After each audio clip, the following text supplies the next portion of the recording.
çfarë përshtypjesh të përmbledhura, po themi në 1 minutë e gjysmë, ke për drejtorin aktual të Policisë së Shtetit? Shikoni, Policia e Shtetit nuk ka shpëtuar dot nga infeksioni malign, kanceri malign i korrupsionit, ashtu si gjithë administratë shtetërore.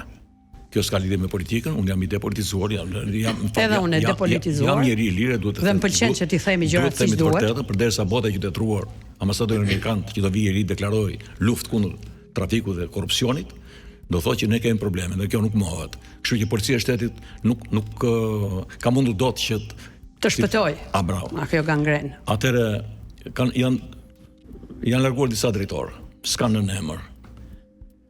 Ky zoti Hita, unë nuk e njoh, se janë gjenerata që kanë ardhur pas meje, por mënyrën si drejtorin edhe goditjen e parë që të bërin Sarand, ishte një veprim i drejt për drejt. Edhe mua më jep shumë shpresë që duhet të jetë një zotëri i ndershëm, i drejtë. Dhe ai duhet vazhdoj, mendoj që HPR ishte edhe i vetëm trim në luftë. Nuk besoj se do ketë shumë krah, sepse unë e njoh strukturën e Policisë së Shtetit. Sa e madhërishme kjo, i vetëm trim në luftë. Po doja dali mendon? Po unë kështu kam bërë. Dhe më ka pëlqyer. Po përderisa ja ke dalë ti ka mundësi që t'ja dalë zoti Hita. Dhe më ka pëlqyer. Tu tani është ato e pengon vetëm një institucion, qeveria. Ata duhet ta lënë të lirë, me duart të lira, që ai të ketë besim, mos e lëvizin të bëj 5 vjet që sa i takon me ligj. Dhe mas 5 vjetësh. Po ke prekur një pikë shumë të rëndësishme, një drejtues i lartë policie i shtetit ose i burgjeve pa bërë 5 vjet nuk mund ta zbatoj tamam. A mos ka ardhur koha që të ketë një mandat të plot 5 vjeçar një drejtor i Policisë së Shtetit dhe i Policisë burgjeve? Të gjithë janë larguar, s'kan bërë as gjysmën. Sepse ti nuk ke kohë realisht për të zbatuar gjithë ato direktiva që kjo është direktiva dhe objektiva. Dhe objektiva që i vendos vetes. Po unë mendoj për të kam dëgjuar vetëm fjalë pozitive, një personazh i cili nuk ka patur asnjë lidhje me botën e krimit, s'ka asnjë lloj informacioni negativ për të. Dhe kjo mua më jep shumë shpresë dhe unë e mbështes fuqimisht. Kam parë veprimet e tij që duhet drejt për drejt duhet merret ndonjëherë, s'është turp që ti jesh drejtori i përgjithshëm dhe mos merresh me një gjë, për shembull, që ti e quan sekondar, duhet merret. Sepse për shembull me atë ai televizion MCN. Po. Ku punon kam dëgjuar boll informacione. Policia e Shtetit duhet merret se s'është marrë me çdiun, s'ka informacion. Duhet të hetojnë në mënyrë që t'i dalë të keqës përpara, se nesër kur shkojnë ata me Kalashnikove për të bërë hakmarrje atje, është e përvonë. Po, të përvonë edhe për punojësit edhe për njerëzit e pafajshëm. U bë një aksident në Elbasan, një personazh shtypi një fëmijë 7 vjeç, fëmijë. Drejtori i përgjithshëm, sigurisht që ai ishte i lidhur me pushtetin, sepse opinioni nuk të fal. Duhet t'u japi direktiva, dërgoj ekspert atje që të si thua të bëjë një ekspertizë të saktë qarkullim rrugor. Kam merak edhe një pyetje. Ti ke gradën më të lartë kolonel.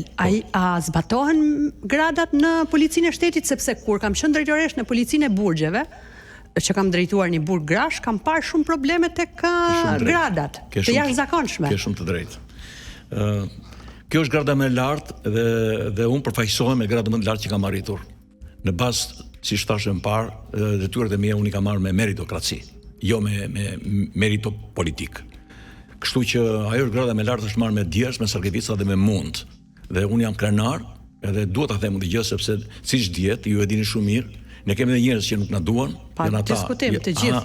Dhe sa mirë që kemi njerëz që nuk na duan, se po të na duan të gjithë, kemi problem me veten. Po i thonë një fjalë shpif, thot populli se diçka do të mbetet. Por kur del kështu ball për ball, me ta është mirë shumë se i vë përpara në një farë mënyrë dhe nuk u peshon shumë fjala. Por unë jam dakord me këtë gjë. Sidomos kanë propozuar një ligj të ri tani të Policisë së Shtetit që të rikthejnë ish drejtorët e përgjithshëm, sepse janë të rinë mosh dhe digjen. Patjetër. Ky djali që ka fituar gjyqet. Gledis Nano. Gledis Nano, se babain e tij e kanë patur në Vartës dikur. Gledis Nano, 30 vjeç djalë i ri, dhe këto janë emrime të gabuara. Drejtori i përgjithshëm i Policisë së Shtetit duhet vinë në moshë të paktën mbi 50 vjeç. Sepse ai digjet si figurë. Sepse edhe sikur, është investim. Po digjesh 30 vjeç, nuk është mirë. Po, sigurisht. Kështu që duhen respektuar gradat. Ti rikthesh ata, tash në Policisë së Shtetit nuk shkon kjo punë. Ata kanë qenë drejtori i përgjithshëm i Policisë është Kulmi. Kulmi. Dhe aty ti më poshtë pastaj. Dhe aty marrë misioni. Sakt. Denisa, në Let kemi librat e profesorit të ndëruar, akademikut, njeriu të letrave, të librave, që në fakt janë dy libra shumë e vlerë. Një personazh me një background të jashtëzakonshëm, nëse do të flasim për librat tuaj, pra për dy botime që keni bërë mes dy epokash dhe libri Dosja.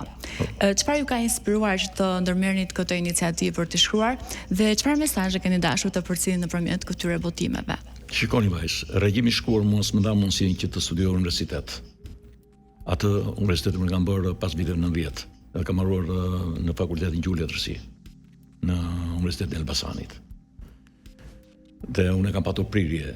Ndërkohë më erdhi oferta nga Ministria e Brendshme të vazhdoj. Dhe në fakt te libri dallohet që ke mbaruar Gjuhë Letërsi sepse ke punuar me një kujdes të jashtëzakonshëm.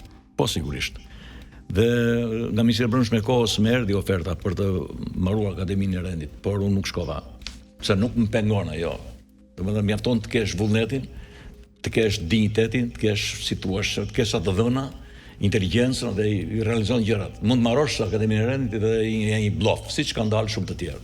Tani gjermanët thonë, një burr mbasi marron karrierën në të gjitha profesionet, fushat, duhet të shkruajë një libër në fund. Unë kam patur ëndër këtë gjë. Dhe dikur kam patur një lloj marrëdhënie me gjeniun e letrave shqipe Ismail Kadare dhe ai më frymëzoi, më tha që po ndërkohë edhe duhet të shkruaj sepse harruan gjërat.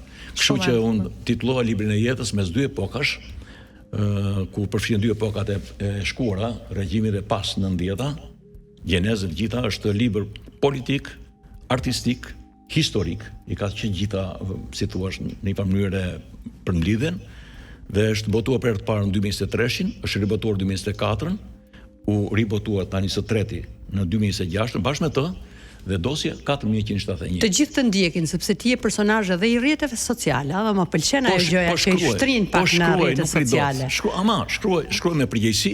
Po, sigurisht. Nuk mund të bëj si shkruajnë ata. Pa diskutim se je figurë e lartë, kështu që keni libër në dorë? Jo, për të qenë sinqert. Po dosja 4171, vajzë, është shumë e rëndësishme për gjeneratën, është dosja e sigurimit të shtetit. Unë kam qenë i përgjuar nga regjimi komunist për 9 vjet, zyrtarisht, dhe dosja është autentike, sepse origjinale man autoriteti dosjeve, po është e vërtet, aty s'ka shans që të ndryshë e tjera. Portretin ka realizuar piktori Mjeshtri i Madh dhe Lidon Aliti, i cili shkon mes dy botëve, dhe ndërkohë peneli i tij lëvizte dhe unë Si jashtëzakonshëm edhe kopertina. Dhe kështu që unë jam shumë i lumtur që mbrita më në fund të botoj dhe librat, janë, si thuash, krenar për veten time, familjen time, po dhe për shoqërinë, për gjeneratën, që të mësojnë, të dinë se nuk është se kanë shumë njohuri se çka ndodh. Kam një pyetje shumë kurioze e cila ka nevojë për një përgjigje. Urdhoni. Me qenë se unë vetë jam në botën e shkrimit librave, nëse të ofrohet një producent dhe një regjisor për këtë libër për ta kthyer në film, do pranoje? Sa do doja.